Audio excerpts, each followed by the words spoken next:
Notre invité ce matin, François Fillon, bonjour. Bonjour. François Fillon, comment avez-vous trouvé ce débat, vous qui étiez l'un des acteurs hier soir? Je suis mal placé pour juger. Oui, J'ai vous pouvez fait juger quand le même. travail qu'on m'a demandé, je suis venu pour présenter mon projet aux Français. Oui.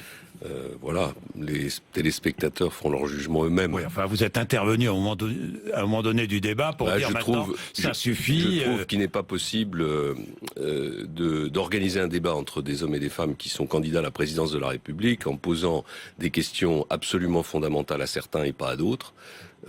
Donc on veut évidemment savoir ce que pensent tous les candidats sur l'Europe.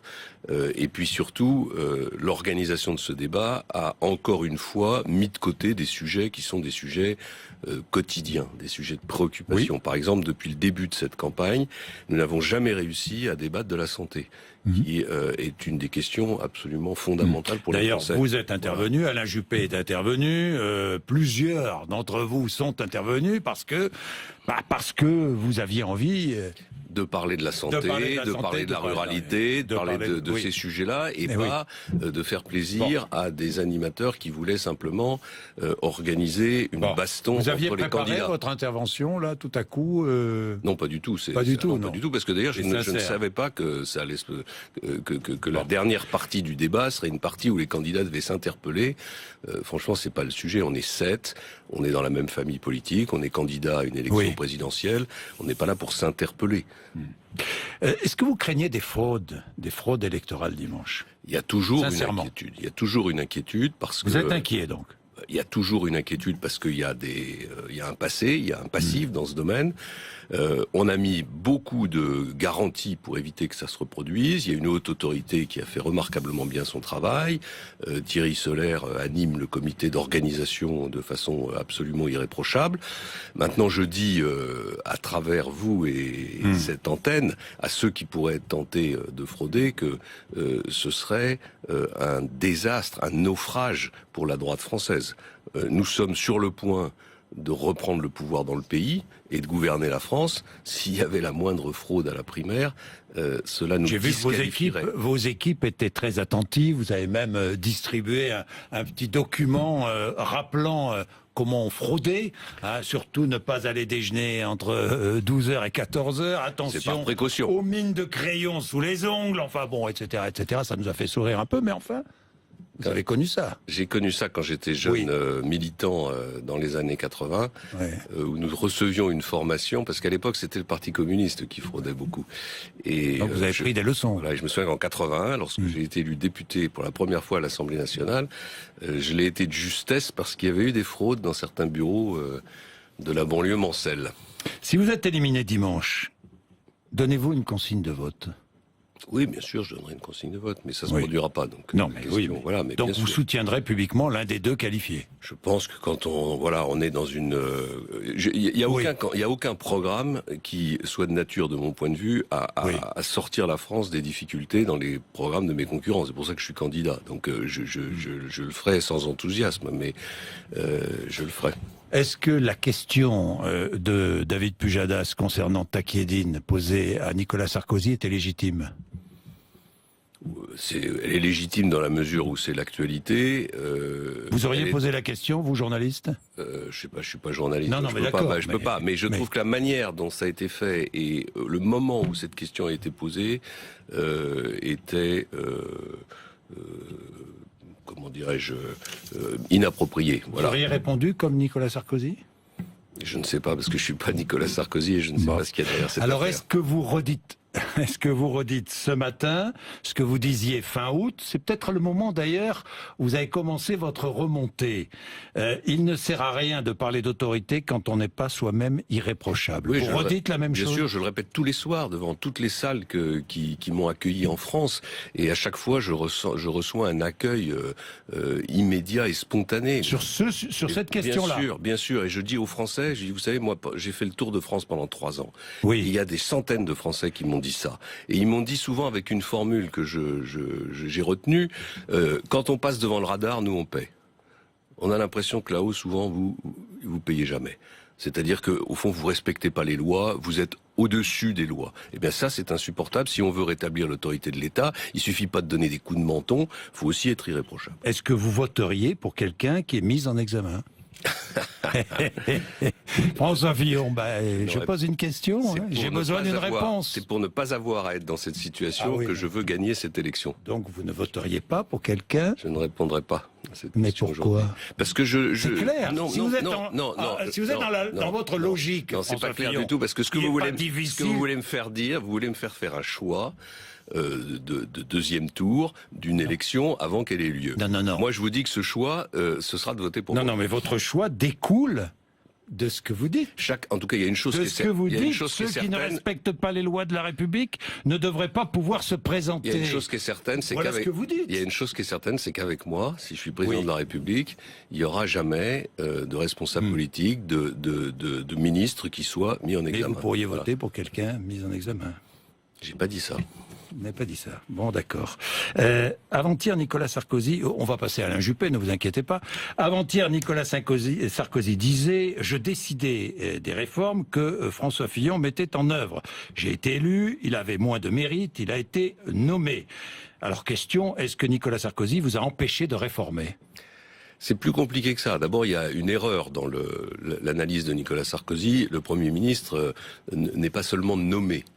Il est le résultat de l'élection législative. Il est le chef de la majorité. Si le Premier ministre n'est pas soutenu par la majorité parlementaire, il n'existe pas. Donc c'est une déformation de la Constitution. Et j'ai souvent fait ce reproche à Nicolas Sarkozy d'interpréter la Constitution. C'est un peu le cas d'ailleurs avec François Hollande, considérant que le président de la République, parce qu'il est élu au suffrage universel, il est le seul maître à bord. C'est pas du tout la Constitution de notre 5e République. Il y a un Premier ministre qui mène l'action du gouvernement et il existe parce qu'il est soutenu par les parlementaires. Et si je suis resté 5 ans, c'est parce que j'ai été soutenu par les parlementaires pendant 5 ans.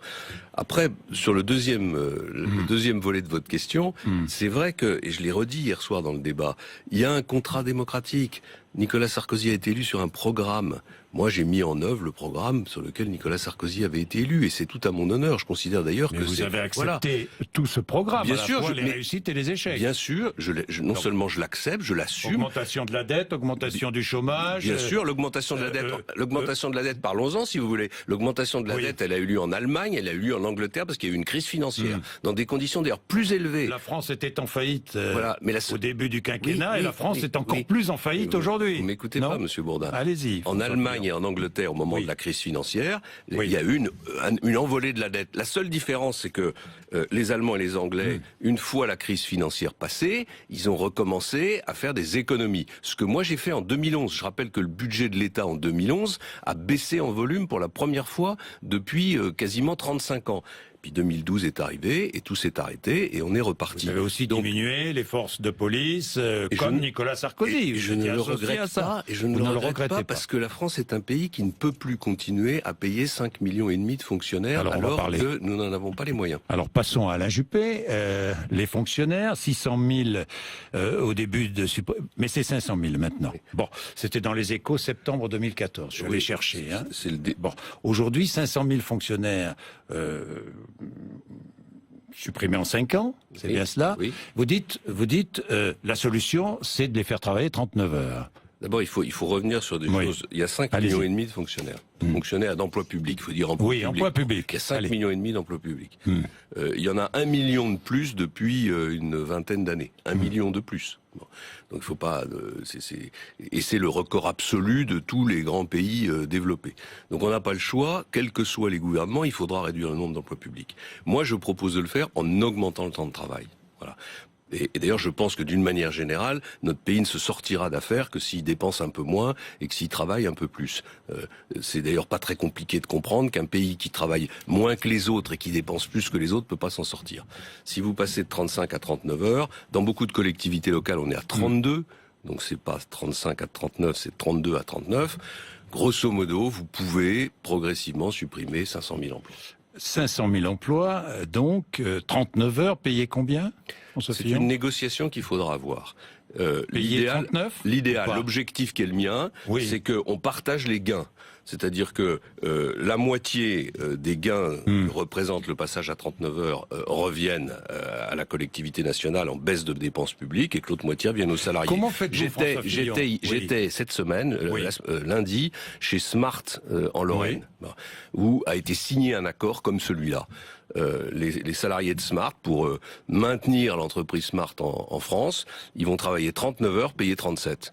Bon, c'est ce type d'accord gagnant-gagnant, comme on dit dans le donc, dialogue 39 heures, social. payer 37 pour les fonctionnaires. C'est un objectif, je dis pas que c'est un objectif. Voilà, c'est un objectif. Et comment faites-vous avec les infirmières, par exemple ? Les infirmières, par exemple, si elles étaient pas passées... Les RTT sont sur un compte épargne-temps. Oui, faudrait mieux les payer. Faudrait mieux les payer 39 heures ou 38 heures ou 37 heures plutôt que de les mettre sur des RTT et des heures supplémentaires qui ne sont jamais payées. Vous savez comment ça fonctionne. Le système de l'hôpital pousse devant lui une masse d'heures supplémentaires qui sont incapables de payer.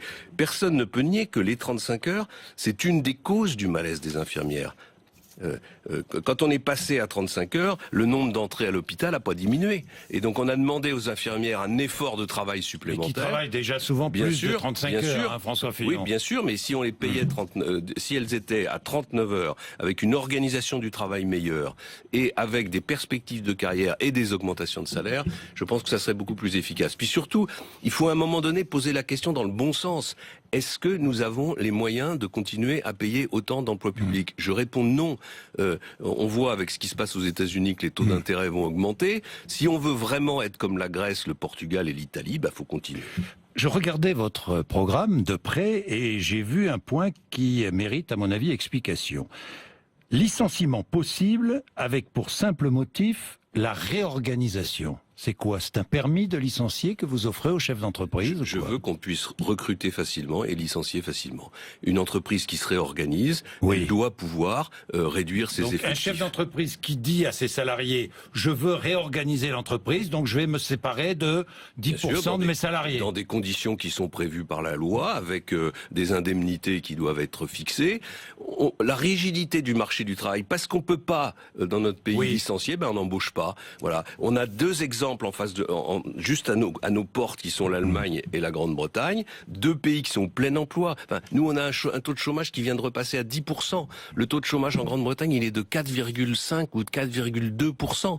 Et on continue à s'arc-bouter sur des vieilles méthodes dont on sait qu'elles débouchent sur le chômage et sur le blocage de l'entrée des jeunes dans l'emploi.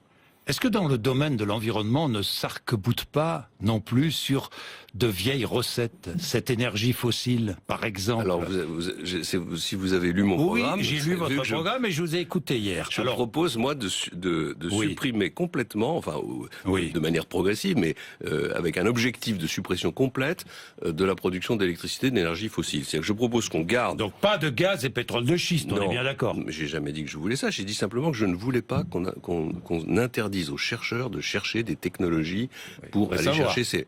Où est-ce qu'on va les chercher? Non, la question c'est que François Fillon, parce que vous avez évolué là-dessus. Vous avez changé d'avis, non? J'ai un principe de base. Oui, alors allez-y. Un chercheur doit toujours pouvoir chercher. Et un État qui se mêle de limiter les possibilités de la recherche, quel que soit le domaine, c'est un État qui a perdu le sens commun. Vous ne dites pas non à l'énergie fossile. Je dis que les chercheurs doivent... On a interdit par la loi de chercher des technologies. Je ne comprends pas. Non. Parce que vous me dites pas d'énergie fossile et puis vous me dites qu'il faut chercher comment aller puiser du gaz et du pétrole de schiste dans notre sous-sol. Si dans mon programme, je décide qu'on va éliminer progressivement toutes les sources de production d'électricité à partir d'énergie fossile. Ça veut dire que nous n'irons pas chercher du gaz de schiste pour faire fonctionner nos centrales électriques. Voilà. Mais ça ne m'empêche pas de souhaiter que les chercheurs soient libres, quel que soit le domaine. Voilà.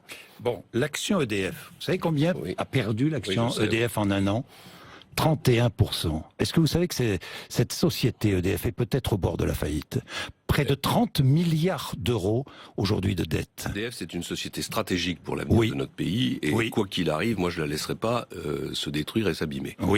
Ça veut dire qu'elle a certainement été mal gérée dans le passé, mais surtout, c'est l'État qui l'a mal gérée. Parce que si EDF est dans cette situation, c'est parce que l'État a ponctionné depuis des années.